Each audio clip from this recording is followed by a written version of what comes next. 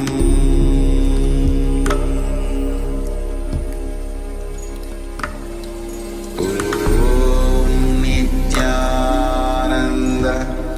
Paramashivoham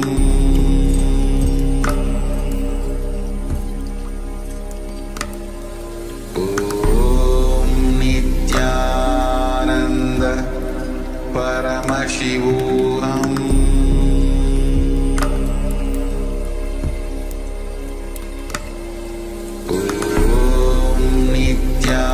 Nityananda Paramashivoham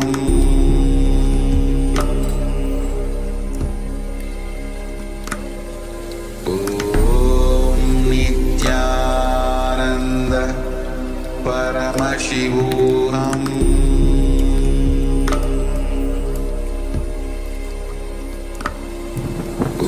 Om Nityananda Paramashivoham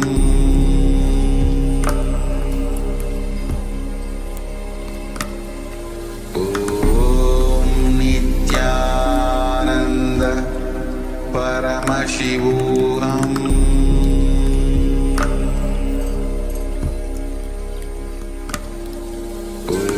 Om Nityananda Paramashivoham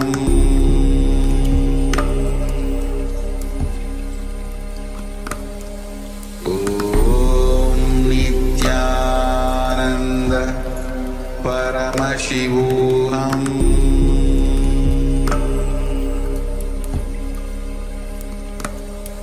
Om Nityananda Paramashivoham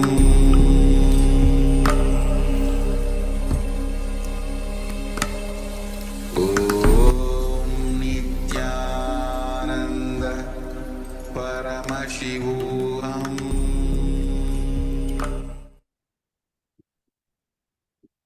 Yes, you can remove the blindfold and start to share whatever the third eye has shown you. Even things that you just felt, and sometimes you just feel that you know what is there on the image. So however, in whichever form it came to you, just acknowledge that as a revelation from Paramashiva and share in the Zoom chat. We'll give a few moments for everyone.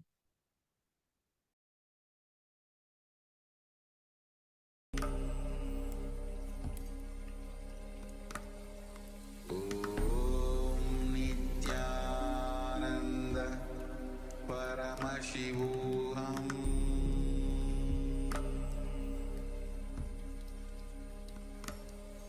Om Nityananda Paramashivoham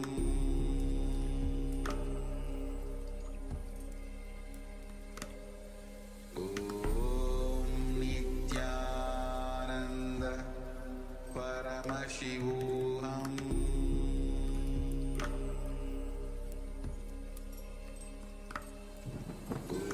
Om Nityananda Paramashivoham Om Nityananda Paramashivoham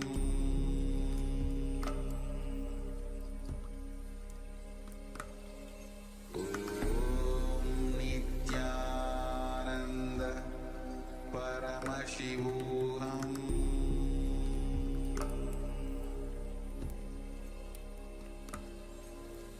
Om Nityananda Paramashivoham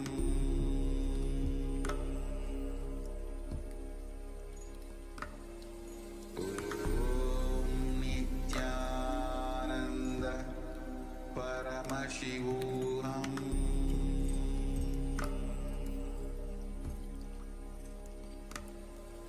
Om Nityananda Paramashivoham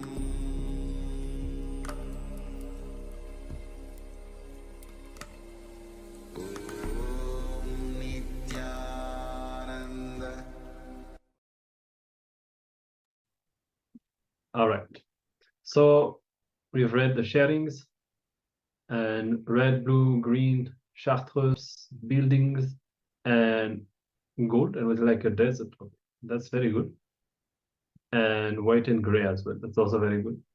And my Paramashakti is sea, jellyfish, trees, light roads, and white.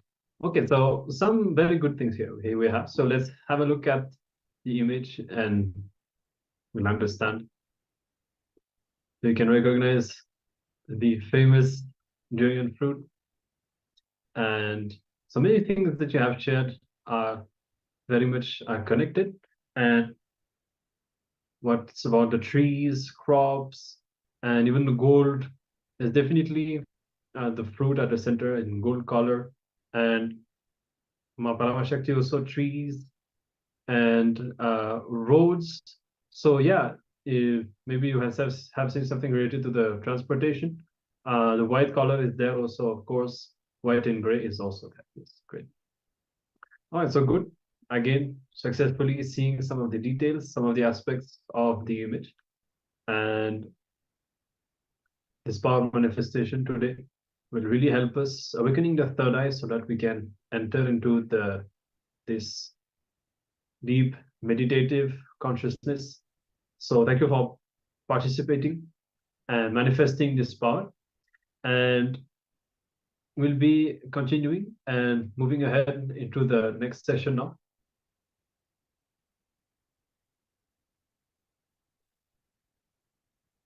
And yes, so now we are going to learn how anything is possible.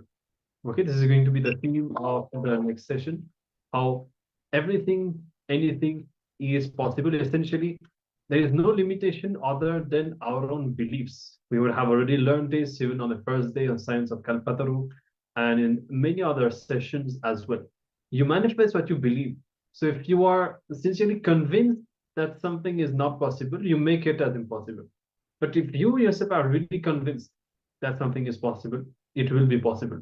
You can relate with the Hindu history, for example, how people even stopped the sun and, manifesting so many extraordinary things. You can travel the dimensions. You can remember all of the stories about the powers and extraordinary experiences that have been manifested. So there's really nothing impossible. It's just working on our cognition, our inner space. So let's enter into this next session now. We'll be receiving these sacred truths from Supreme Pontiff of Hinduism, from Swamiji. And then we'll be taking a bit of time, as usual, in short.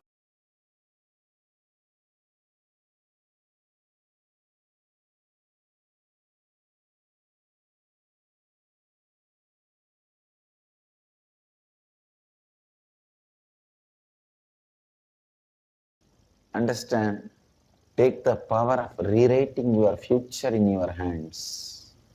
How world occurs to you, how you perceive the matter. Please understand, matter is not reality. How it occurs to you is reality. The good news is your occurrence can be changed. How it occurs to you can be transformed. The bad news is you are in a reality illusion. What you think as reality is not reality, it is illusion. It is the way the matter occurs to you. It is not fact. It is the way the matter occurs to you. Please listen. Your reality is the way matter occurs to you. Transforming, rewriting the world the way the world occurs to you. Rewriting the way the world occurs to you. Transforming the way the world occurs to you is what I call rewriting the future. When you complete with yourself and complete with others, the way the world occurs to you becomes different.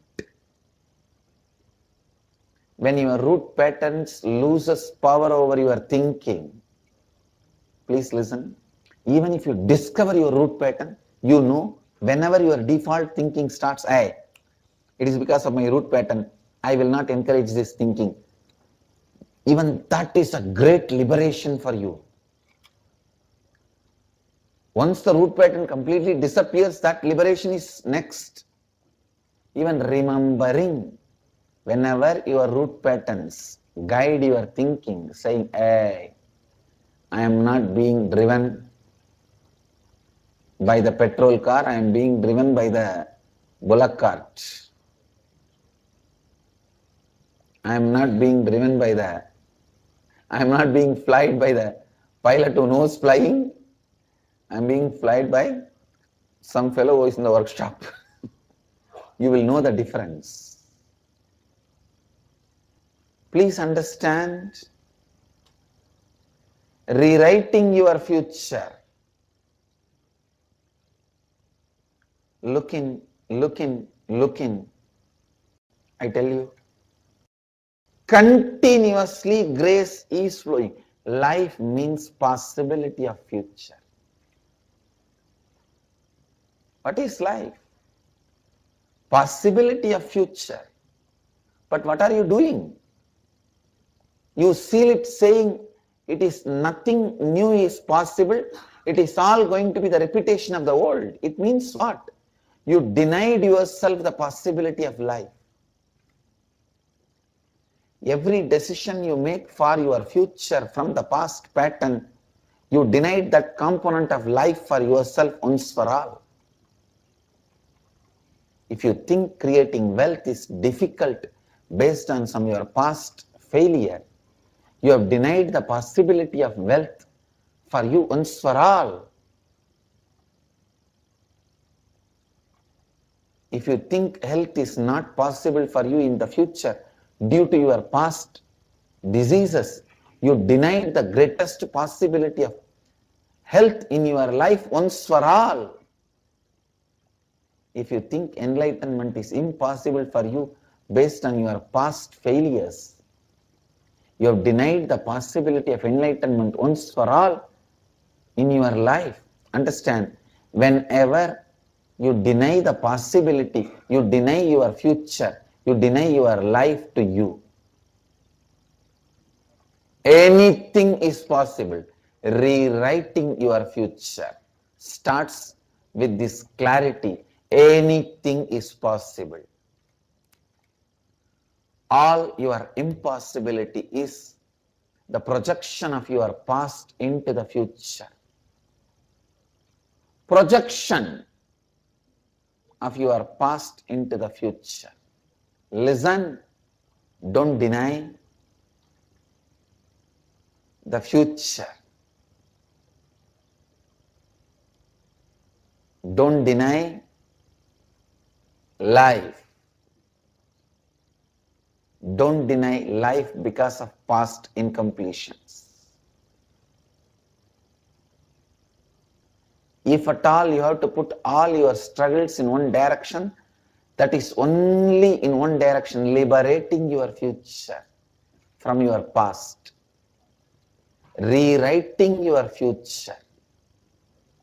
That's the only direction you have to put your energy. That's the only direction you have to put your effort. That's the only direction you need to think, you need to work, you need to act. There are Puranas and Upanishads, not Upanishads, Puranas, which says that if you do this kind of sins, you will go to this kind of hell. I tell you, the greatest sin is brooding over about the happenings of the life, means not accepting the reality. See, reality as perceived by you is not the real reality. So if you want to know the real reality, you need to first accept the reality perceived by you as reality. That's the first way to open that sheath. See, Annamaya Kosha means the most grass level of reality you perceive. means most disturbed, confused, chaotic reality which you perceive as happening. Please understand. If it is reported to you through media, it is one more worst layer. If it is happening directly in front of your Annamaya Kosa, that itself is complete chaos. And if it comes to you by somebody else's chaos, chaos through chaos. Understand? Even if it happens in front of you, that is the grossest reality you perceive. Accepting that and looking into it is the first layer, first step you need to do.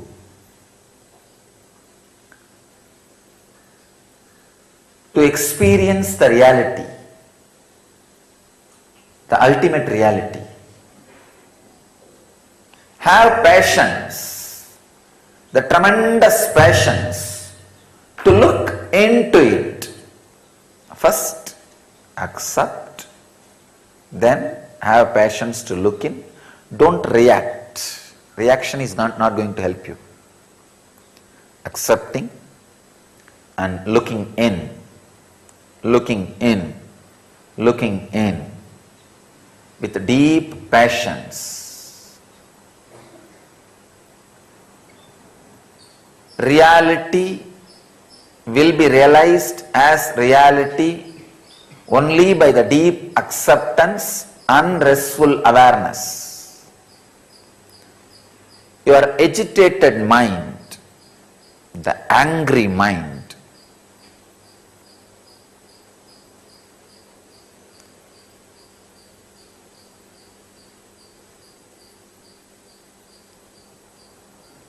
which goes on fighting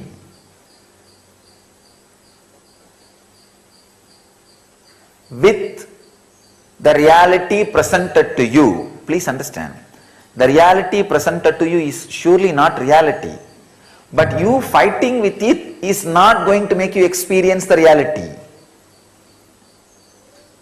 But the angered, perverted, agitated mind goes on fighting with the reality presented to you. No.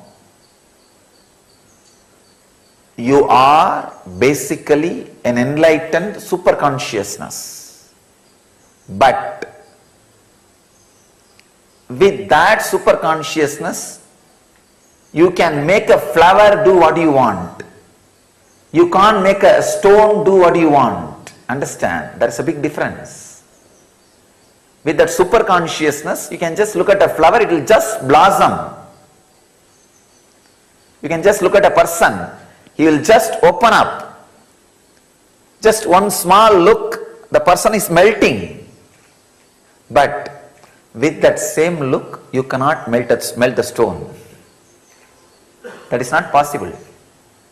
A crude reality cannot be handled by the agitated or unacceptable mind.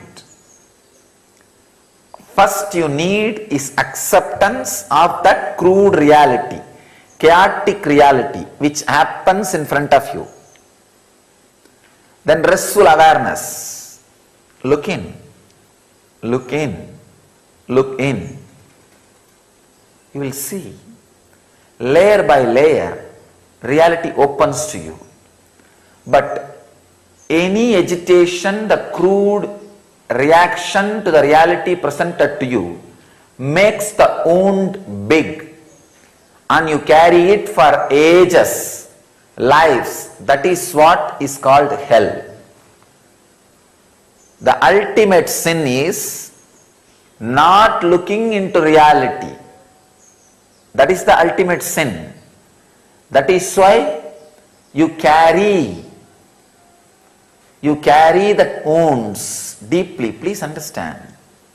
Yesterday I was analyzing some more videos, researches, books on past life. Please understand, I am not supporting the caste system as it is available now or as we understand now. Of course, there were some misunderstandings happened, no doubt. But I tell you, some of the few things you need to understand. First thing, this is the system with minimum flaws. If you see the other civilizations, it is not that they did not have caste system. Every civilization has caste system, but their caste system is dependent on economical strength. But our caste system was dependent on the intelligence, the intellectual strength, the teachers and the people who do R&D. They were kept as the highest ladder, so that the constant amendment